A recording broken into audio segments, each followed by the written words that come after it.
Good morning, welcome to my channel. I'm Dr. Kiritsis. Today I'm going to be telling the story of Beauty and the Swan. This one's a really interesting one. Like I said, there was once a nobleman and a miller who were best friends, and they happened to marry two women who also were best friends. And they told one another that if they ever had children, so a boy and a girl, or a girl and a boy respectively, that they would marry the two together. About a year went by, and after the marriages, and the nobleman's wife gave birth to a little girl whom they named Beauty. And at the same time, the miller's wife also gave birth, but it was to a swan, not a human child, as is often the case with folk tales. So the two lived close by, so they grew up together. They played, danced, role played together, whatever. Of course, at some stage they realize that they're betrothed to be married. The swan, of course, having grown up, he said, well, this girl's beautiful, I want to marry her. So he went up to his dad and said, look, when are you going to remind her parents that we're supposed to be married? And, the miller said, okay, well, I'll go over and ask tonight. So he went over that evening and to the nobleman and said, look, we promised that when our kids were old enough, we'd marry them. And the nobleman was quite distressed at this. He said, well, internally he thought to himself, how am I going to marry my girl off to a swan? So he said, okay, look, well, I'll talk about it with my wife and I'll get back to you tomorrow. So the miller leaves, and, the nobleman's wife sees him on the table, distressed and melancholy, and says, what's wrong, husband? And he's like, well, I'm just thinking that the miller came over today and said that we would, eventually have to marry our children, as was promised, and I don't know how I feel about marrying our Beauty off to a bird. And she said, oh, well, look, leave this to me, I'll go over and sort it out. So the nobleman's wife goes over to the miller the next day and says, what's all this talk about marrying our children? And the miller's wife turns around and says, well, we're going to have to do it, because we made that promise, that pledge, before an icon of the Virgin Mary. And if we don't, God's wrath will come down upon us.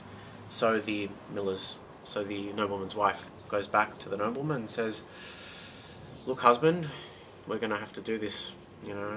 I don't really want to marry our girl off to a swan either, but, we made that vow before God, and we're going to have to keep it. So the marriage ended up happening about a month afterwards. There was plenty of dance, song, merriment, but of course the only two people that weren't dancing and singing were Beauty's parents. They were quite distressed. That night, the night of the marriage, the swan basically revealed himself to Beauty to be a man. So he transformed into a man and said, look, I actually really am a man. Every evening I will become a man, and just before dawn I will transform back into a swan. Now this is a secret, and if you can keep this secret for 15 days, I will eventually transform back into a man and remain a man for the remainder of our days. So she said, oh my God, you're a man. That's fantastic. What more could a girl want? So she was belated, beside herself. Can I tell my mum? She asks him, and he's like, no, you can't tell anyone. It's a secret. Remember, if you tell anyone, I will disappear off the face of this earth. And this is the fate that has been circumscribed for me. This is the fate that's written for me. She's like, okay, well, okay, I'll try and keep it, but I'll do my very best. Well, it goes, you better. So 5, 6, 7, 8, 9, 10 days passed, and Beauty's mum fell into an illness. She wasn't well. Well, she wasn't well at all. 11, 12, 13 days passed. Beauty's mum wasn't doing well at all. She was very ill, very bedridden. On the 14th day, Beauty thinks to herself, well, my mum's not very well at all. I'm going to have to tell her, otherwise she might pass. You don't quite know about these things.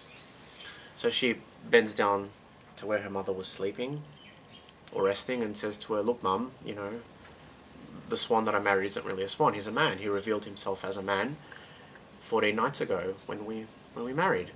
She's like, "Oh my God, child, that's fantastic." She flies out of bed and she's all of a sudden very well. But of course, to the detriment of Beauty, having revealed the secret, had the adverse effect of losing her husband. Her husband, the swan, vanished from the face of the earth. Of course, Beauty was very distressed at this. They searched high and low. She, incited the help of her parents, the villagers, to look for him, and the swan couldn't be found anywhere. So she turns around and she says to herself, I don't know what I'm going to do. I'm going to have to go and look for him. So she tells her mum and dad, "Look, Mum and Dad, I've made the decision that I'm going to go love my husband very much, so I'm going to go and look for him. I'm going to search high and low everywhere. Every corner of the universe, won't leave any stone unturned." And her dad basically turned around and said, "Child, this world is illimitable.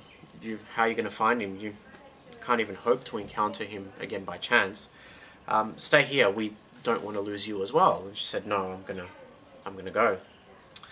So Beauty sets off for this long pilgrimage, knocking on doors, asking about this swan that was a man and a man that was a swan, but no one knew what she was on about. She asked water nymphs, she asked magicians, she asked witches. No one knew who the swan was. A year went by and her searches were without fruition. The only thing she managed to do was to wear her shoes out, and the only thing that she learned within that 1 year was that there was another man that was a swan that had disappeared. She continued her search for another year.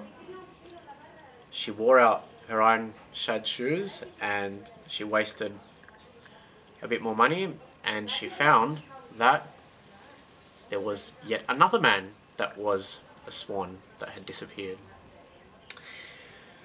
After a while, Beauty says to herself, "Look, I can't keep doing this. I'm wasting all this money, wearing out all these shoes. I'm going to have to settle somewhere and see if I can encounter, someone who knows anything about him like that." So she sets up an inn where travellers could come and stay for the evening. She would never ask any money of them. All she wanted to hear about was the wildest and most intricate of their stories. After about a year or so, there were two beggars that showed up. One was blind and one was lame.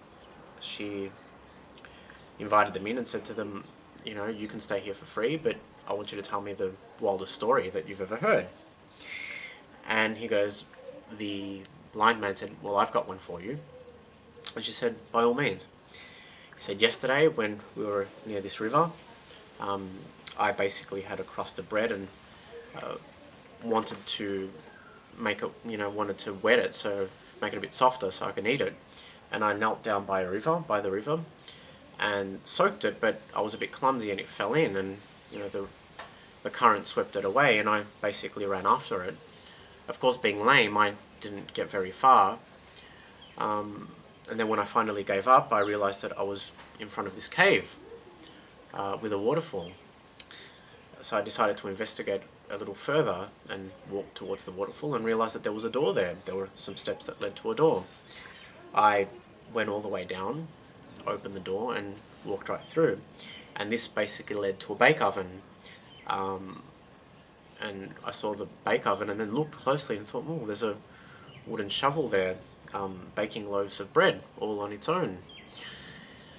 And I was starving, so I basically went up to it and tried to take one of the loaves off the oven, and it smacked me back. "Stay back!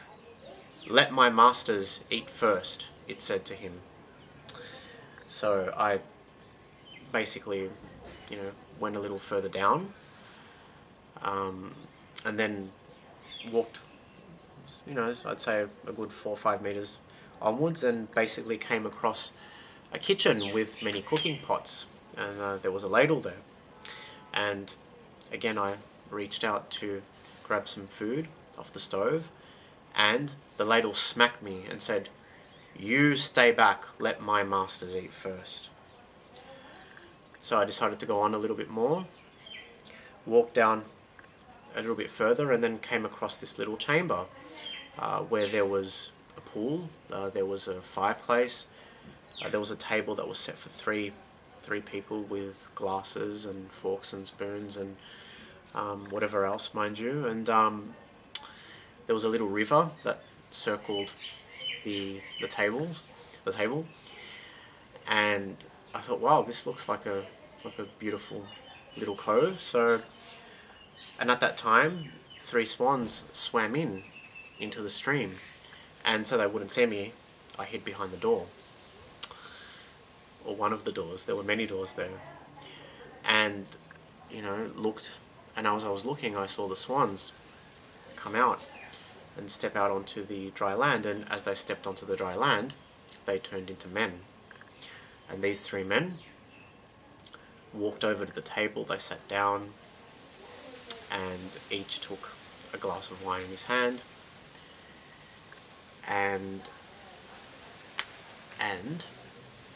that's when Beauty turned around and said, "Stop right there. I want you to take me to this place." And he said, "Sure, I'll take you there." So the lame man took Beauty to this cave where the waterfall was, and she turned around to him and said, "Look, I'll go on alone." She pulled out her purse, gave him some gold sovereigns. She said, "This is for your trouble." And then she also pulled out the key to the inn and said, "You can keep the inn and run it from here onwards, and I'll go on alone. Thank you very much." So Beauty opens the door, goes through to where the bake oven and the wooden shovel was, and the wooden shovel sees her and says, "Our mistress Beauty has arrived." She walks on and sees the ladle, and the ladle says the same thing. "Our mistress Beauty has finally arrived." She walks on, and she sees the little cove that the lame man was talking about. And that's when all the windows and the doors started laughing. "Yes, finally, our mistress Beauty is here."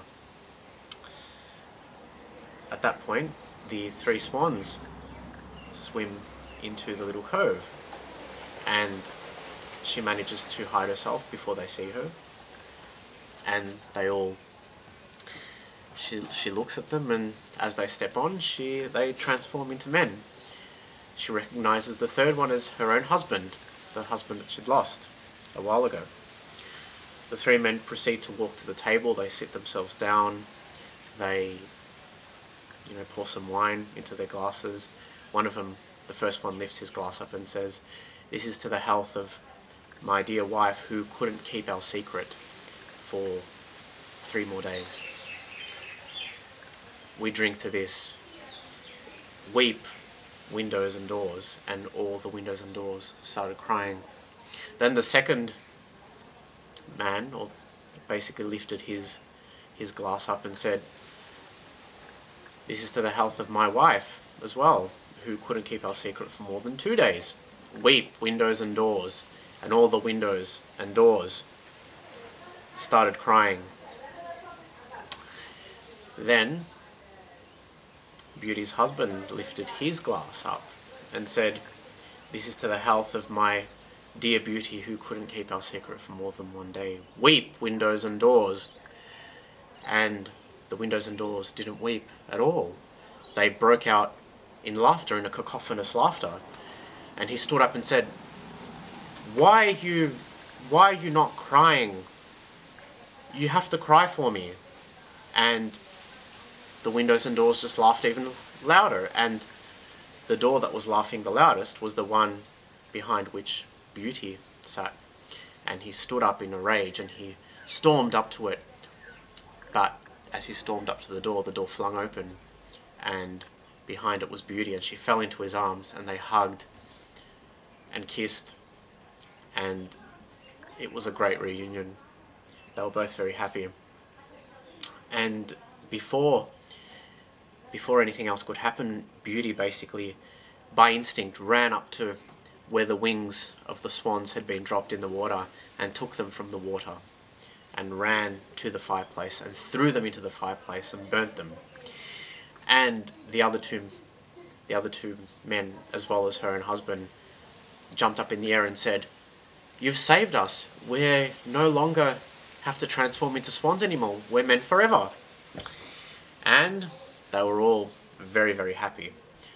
So they all came out of the cave where there were 3 beautiful white horses waiting for them, and they bade each other farewell and wished each other luck, kissed each other goodbye, and they all went their separate ways. And Beauty and her man that was once a swan returned to their parents after 3 years, and the parents were so happy to see them. And to commemorate that, they had massive celebrations for the next month. And I was there too. Or was I? Of course, even if I was, you wouldn't believe me. And that's the end of the story. I hope you've enjoyed it. With this particular tale, there are some similarities with the ancient myth of Eros and Psyche, or Cupid and Psyche. There are some very, very close similarities, actually, which I will speak about in a post I will do at the end of these stories, which talks about the morals and the meanings behind the stories. So keep a watch out for that one. So thanks for listening, and I hope you've enjoyed the story. I will see you soon for another tale. Take care.